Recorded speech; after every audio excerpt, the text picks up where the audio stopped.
আসসালামু আলাইকুম সবাইকে। আপনি কি উচ্চশিক্ষার জন্য এমন একটি দেশ খুঁজছেন যেখানে পড়াশোনার মান অক্সফোর্ড বা ক্যামব্রিজের সমতুল্য, কিন্তু খরচ অনেক কম? তবে আয়ারল্যান্ড হতে পারে আপনার স্বপ্নের ঠিকানা। এই দেশটি কেবল তার সবুজ শ্যামল প্রকৃতির জন্যই বিখ্যাত নয়, বরং এটি বর্তমানে ইউরোপের একমাত্র ইংরেজি ভাষাভাষী দেশ যা বাংলাদেশি শিক্ষার্থীদের জন্য ক্যারিয়ার গড়ার এক অনন্য সুযোগ করে দিচ্ছে। আজকের এই ভিডিওতে আমি আলোচনা করব কেন বর্তমানে আয়ারল্যান্ডকে ইউরোপের সিলিকন ভ্যালি বলা হয় এবং গুগল, অ্যাপল বা মেটার মতো টেক জায়ান্টরা কেন এই দেশেই তাদের সদর দপ্তর করছে। ভিডিওতে থাকছে আয়ারল্যান্ডের পার্ট টাইম জবের বর্তমান অবস্থা নিয়ে বিস্তারিত আলোচনা। এছাড়া ভিসা আবেদনের জন্য কেন আপনাকে ভিএফএস গ্লোবালের সাহায্য নিতে হবে, ঠিক কত টাকা ব্যাংক ব্যালেন্স দেখাতে হবে এবং আয়ারল্যান্ডের স্টুডেন্ট ভিসা পাওয়ার গোপন টিপসগুলো আজ আপনাদের সামনে তুলে ধরবো ইনশাআল্লাহ।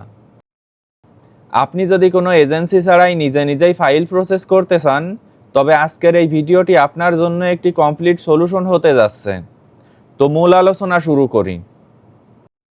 মূল আলোচনার প্রথমেই কথা বলবো যে কেন আপনি উচ্চশিক্ষার জন্য আয়ারল্যান্ড দেশটি বেছে নেবেন। উচ্চশিক্ষার জন্য আয়ারল্যান্ড দেশটি কেন আপনার প্রথম পছন্দ হওয়া উচিত, তার পেছনে অনেকগুলো বাস্তবসম্মত কারণ আছে।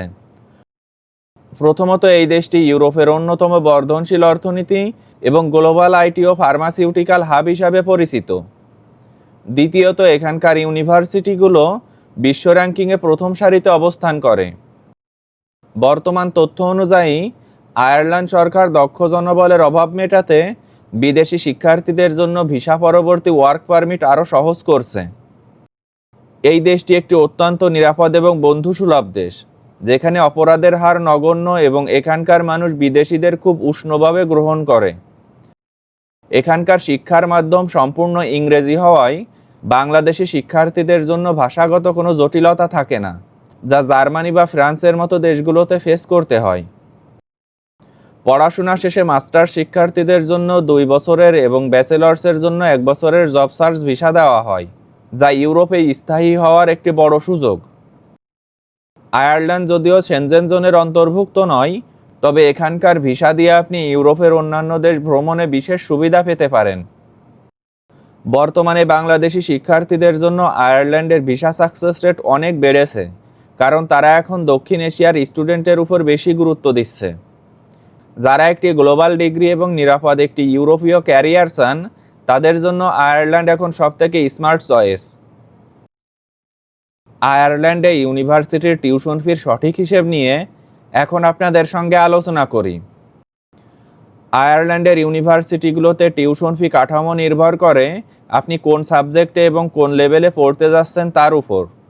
বর্তমান তথ্য অনুযায়ী পাবলিক ইউনিভার্সিটিগুলোতে ব্যাচেলার্স কোর্সের বার্ষিক টিউশন ফি হতে পারে সাধারণত 10,000 থেকে 20,000 ইউরোর মধ্যে। আপনি যদি বিজনেস বা আর্টসের স্টুডেন্ট হন, তবে খরচ হবে বছরে 10 থেকে 15,000 ইউরোর মতো। অন্যদিকে মাস্টার্স কোর্সের জন্য টিউশন ফি 12,000 থেকে 25,000 ইউরোর মধ্যে থাকতে পারে, যা বাংলাদেশি টাকায় 14 থেকে 29 লক্ষ টাকার মতো। টেকনিক্যাল বা সায়েন্স ভিত্তিক সাবজেক্টগুলো যেমন ডেটা সায়েন্স, এআই বা ইঞ্জিনিয়ারিংয়ের সাধারণ ফি একটু বেশি হয়। তবে এই দেশটিতে অনেক নামিদামি কলেজও আছে, যেখানে 6,000 থেকে 9,000 ইউরোর মধ্যে মাস্টার্স সম্পূর্ণ করা সম্ভব। অনেক ইউনিভার্সিটি বাংলাদেশি শিক্ষার্থীদের জন্য 2,000 থেকে 4,000 ইউরো পর্যন্ত অটোমেটিক স্কলারশিপের অফার করছে, যদি আপনার জিপিএ ভালো থাকে। ভর্তির অফার পাওয়ার পর ভিসা আবেদনের জন্য অগ্রিম আপনাকে 6,000 ইউরো টিউশন ফি পরিশোধ করতে হবে, তবে পুরো ফি জমা দেওয়া ভিসার জন্য সবথেকে নিরাপদ। অ্যাপ্লিকেশন ফি সাধারণত 35 থেকে 60 ইউরোর মধ্যে হয়ে থাকে, যা ইউনিভার্সিটির পোর্টালে জমা দিতে হয়।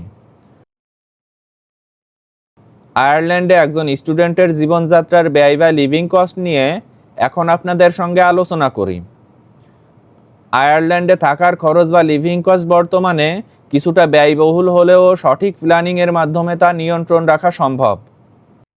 বর্তমান পরিস্থিতি অনুযায়ী আয়ারল্যান্ড ইমিগ্রেশনের নিয়ম হলো একজন শিক্ষার্থীকে প্রতি বছর থাকার জন্য অন্তত 10,000 ইউরো ব্যাংক ব্যালেন্স দেখাতে হবে। রাজধানী ডাবলিন সবথেকে ব্যয়বহুল শহর, যেখানে একটি শেয়ার্ড রুমে ভাড়া প্রতি মাসে 600 থেকে 800 ইউরো পর্যন্ত হতে পারে। তবে আপনি যদি ডাবলিনের বাইরের শহরগুলোতে অবস্থান করেন, সেক্ষেত্রে খরচ হবে 400 থেকে 600 ইউরো পর্যন্ত। খাবারের জন্য প্রতি মাসে 200 থেকে 300 ইউরো যথেষ্ট, যদি আপনি নিজে রান্না করে খান। এই দেশটিতে শিক্ষার্থীদের জন্য লিপ কার্ড নামক একটি কার্ড আছে, যা দিয়ে বাসে বা ট্রামে যাতায়াত করলে ভাড়ায় প্রায় 50 থেকে 70% পর্যন্ত ছাড় পাওয়া যায়। বর্তমান নিয়ম অনুযায়ী প্রতিটি বিদেশি শিক্ষার্থীকে বাধ্যতামূলকভাবে প্রাইভেট হেলথ ইন্স্যুরেন্স নিতে হয়, যার বার্ষিক খরচ হবে 160 থেকে 600 ইউরোর মতো। ডাবলিন ছাড়া অন্য শহরগুলোতে থাকলে বছরে 7,000 থেকে 9,000 ইউরোতে বেশ ভালোভাবেই থাকা সম্ভব। এই সাশ্রয়ী লিভিং কস্ট ম্যানেজ করার মূল চাবিকাঠি হলো প্রথম থেকেই পার্ট টাইম জবের চেষ্টা করা। সঠিকভাবে বাজেট প্ল্যানিং করলে আপনি আয়ারল্যান্ডে অনেক উন্নত মানের স্টুডেন্ট লাইফ এনজয় করতে পারবেন এবং আপনার পরিবারের উপর অনেক চাপ কমবে। আয়ারল্যান্ডে স্টুডেন্টদের পার্ট টাইম জবের নিয়ম ও ইনকামের বিষয়ে এখন আপনাদের সঙ্গে আলোচনা করি। আয়ারল্যান্ডে পড়াশোনার পাশাপাশি কাজ করার সুযোগ শিক্ষার্থীদের জন্য একটি বিশাল বড় অর্থনৈতিক অবলম্বন, এবং এই সেক্টরে 2026 সালে সবথেকে বড় সুখবর এসেছে। 1 জানুয়ারি 2026 থেকে আয়ারল্যান্ডের জাতীয় ন্যূনতম মজুরি বা ন্যাশনাল মিনিমাম ওয়েজ বাড়িয়ে প্রতি ঘন্টায় 14.15 ইউরো করা হয়েছে। শিক্ষার্থীরা পড়াশোনা চলাকালীন প্রতি সপ্তাহে 20 ঘন্টা কাজ করার আইনি অনুমতি পায় এবং ছুটির সময় সপ্তাহে 40 ঘন্টা বা ফুল টাইম কাজ করতে পারে। আপনি যদি সপ্তাহে 20 ঘন্টা কাজ করেন, তবে মাসে আপনার আয় হবে 1132 ইউরো, যা দিয়ে আপনার লিভিং কস্ট মেটানোর পরও বেশ কিছু টাকা হাতে থাকবে। কাজ হিসাবে সাধারণত রেস্টুরেন্ট, সুপারমার্কেট, ওয়্যারহাউস বা কুরিয়ার সার্ভিসে প্রচুর সুযোগ থাকে এবং আয়ারল্যান্ডে কাজের কোনো অভাব নেই। কাজের জন্য আপনাকে একটি পিপিএস নাম্বার সংগ্রহ করতে হবে, যা স্থানীয় সোশ্যাল ওয়েলফেয়ার অফিস থেকে পাওয়া যায়। বর্তমান নতুন নিয়মে পার্ট টাইম জবের ইনকামের উপর ট্যাক্স রিবেট বা ছাড় বাড়িয়েছে, ফলে শিক্ষার্থীদের হাতে নিট বেতন বেশি থাকে। আপনি যদি আইটি বা অ্যাকাউন্টিংয়ের স্টুডেন্ট হন, তবে বড় কোম্পানিতে পেইড ইন্টার্নশিপ পাওয়ার সুযোগ আছে, যেখানে ঘন্টায় 20 ইউরো পর্যন্ত ইনকাম করতে পারবেন। মনে রাখবেন, পড়াশোনার ক্ষতি করে অতিরিক্ত কাজ করা দণ্ডনীয় অপরাধ এবং এতে আপনার ভিসা বাতিল হতে পারে। আয়ারল্যান্ডে কাজের পরিবেশ অত্যন্ত সম্মানজনক এবং একজন শিক্ষার্থীকেও সমান মর্যাদা দেওয়া হয়। আয়ারল্যান্ডে স্টুডেন্ট ভিসার আবেদন প্রক্রিয়া নিয়ে এখন আপনাদের সঙ্গে আলোচনা করি। আয়ারল্যান্ডে স্টুডেন্ট ভিসার আবেদন প্রক্রিয়া বেশ পদ্ধতিগত এবং এটি সম্পূর্ণ করতে হয় অনলাইন ও অফলাইনের সমন্বয়ে। বর্তমান নিয়ম অনুযায়ী প্রথমে আপনাকে আয়ারল্যান্ডের অফিসিয়াল অনলাইন পোর্টালে গিয়ে একটি অনলাইন অ্যাপ্লিকেশন ফর্ম পূরণ করতে হবে। ফর্মটি পূরণ করার পর সেটির একটি প্রিন্ট আউট নিতে হবে এবং নির্দিষ্ট ফি প্রদান করতে হবে। এরপর আপনাকে আপনার সকল অরিজিনাল ডকুমেন্ট সহ বিএফএস গ্লোবালের নির্দিষ্ট সেন্টারে অ্যাপয়েন্টমেন্ট নিয়ে উপস্থিত হতে হবে। বর্তমানে স্টুডেন্ট ভিসার আবেদন ফি সাধারণত 60 থেকে 100 ইউরো এবং এর সাথে বিএফএস-এর সার্ভিস চার্জ অতিরিক্ত দিতে হবে। আপনার সকল কাগজপত্র দিল্লির আয়ারল্যান্ড এম্বাসিতে পাঠানো হবে, কারণ বাংলাদেশ থেকে ভিসার সিদ্ধান্ত ওখান থেকেই আসে। ভিসা প্রসেসিং সময় সাধারণত 4 থেকে 8 সপ্তাহ হতে পারে, তবে পোল্যান্ড বা স্লোভাকিয়ার তুলনায় এই দেশটির ভিসা সাকসেস রেট জেনুইন স্টুডেন্টের জন্য অনেক বেশি। আয়ারল্যান্ড বর্তমানে নতুন একটি নিয়ম করছে, যেখানে ব্যাংক ব্যালেন্স এবং ফ্যামিলি টাইসের উপর বেশি গুরুত্ব দেওয়া হচ্ছে। ইন্টারভিউ সবসময় হয় না, তবে ভিসা অফিসার প্রয়োজন মনে করলে আপনাকে ফোনে অথবা সরাসরি ইন্টারভিউ নিতে পারেন। ভিসা আবেদনের সময় আপনার স্টেটমেন্ট অফ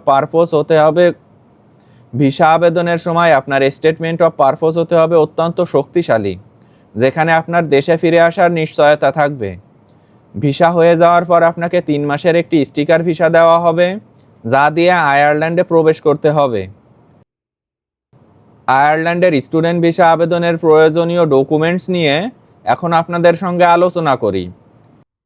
ভিসা আবেদনের জন্য আপনার ডকুমেন্টসগুলো নিখুঁতভাবে সাজানো সবথেকে গুরুত্বপূর্ণ কাজ, কারণ আয়ারল্যান্ড ইমিগ্রেশন প্রতিটি কাগজ খুব গভীরভাবে যাচাই করে। প্রধান কাগজগুলোর তালিকায় সবার আগে থাকবে একটি বৈধ পাসপোর্ট, যার মেয়াদ অন্তত 1 বছর থাকতে হবে, এবং 2 কপি সাম্প্রতিক বায়োমেট্রিক ছবি। আপনার সকল একাডেমিক সার্টিফিকেট ও মার্কশিট অবশ্যই ইংরেজি অনুবাদ করতে হবে এবং শিক্ষা মন্ত্রণালয় ও পররাষ্ট্র মন্ত্রণালয় থেকে সত্যায়িত হতে হবে। বর্তমানে সবথেকে গুরুত্বপূর্ণ নিয়ম হলো ব্যাংক সলভেন্সি। আপনাকে প্রথম বছরের লিভিং কস্ট হিসেবে অন্তত 10,000 ইউরো এবং বাকি বছরের জন্য আরও 10,000 ইউরো দেখানোর ক্ষমতা রাখতে হবে। এই টাকাটি যেন অন্তত 6 মাস আপনার বা আপনার স্পন্সরের অ্যাকাউন্টে থাকে এবং সোর্সের স্বচ্ছতা থাকে। আইএলটিএস স্কোর মিনিমাম 6 অথবা সমমান পিটিআই বা ডুওলিঙ্গো স্কোর অবশ্যই সাথে থাকতে হবে। ইউনিভার্সিটি থেকে প্রাপ্ত ফুল পেমেন্ট রিসিভ বা অন্তত 6,000 ইউরো জমা দেওয়ার প্রমাণপত্র থাকতে হবে। আয়ারল্যান্ডে আপনার একটি থাকার ঠিকানা বা প্রুফ অফ অ্যাকোমোডেশন লেটার দিতে হবে। এছাড়া আপনার এবং আপনার পরিবারের একটি সোর্স অফ ইনকাম বা ইনকাম ট্যাক্স ফাইল জমা দিতে হবে। পুলিশ ক্লিয়ারেন্স সার্টিফিকেট অবশ্যই সাথে রাখবেন, যা 3 মাসের বেশি পুরনো হওয়া যাবে না। আপনার একটি ব্যক্তিগত কভার লেটার বা এসওপি লিখতে হবে, যেখানে আপনার পড়াশোনার প্ল্যান এবং ক্যারিয়ার লক্ষ্য স্পষ্টভাবে লেখা থাকবে। মনে রাখবেন, আপনার কোনো স্টাডি গ্যাপ থাকলে তার উপযুক্ত কারণ বা কাজের অভিজ্ঞতা সার্টিফিকেট দেখাতে হবে। প্রতিটি কাগজের অরিজিনাল কপির সাথে 2 সেট ফটোকপি নিয়ে বিএফএসে যাবেন। সঠিক চেকলিস্ট ফলো করলে আপনার ভিসা পাওয়ার সম্ভাবনা 99% পর্যন্ত বেড়ে যাবে। বন্ধুরা, আয়ারল্যান্ড আপনার উচ্চশিক্ষার স্বপ্ন এবং ইউরোপে একটি সফল ক্যারিয়ার গড়ার সবথেকে সেরা প্ল্যাটফর্ম হতে পারে, যদি আপনি পরিশ্রমী হন। তো আজকের ভিডিওটি এ পর্যন্তই শেষ করছি। আমার ভিডিও যদি ভালো লাগে তবে পরবর্তী ভিডিওর জন্য আমার চ্যানেলটি আপনারা সাবস্ক্রাইব করে রাখতে পারেন। ধন্যবাদ সবাইকে।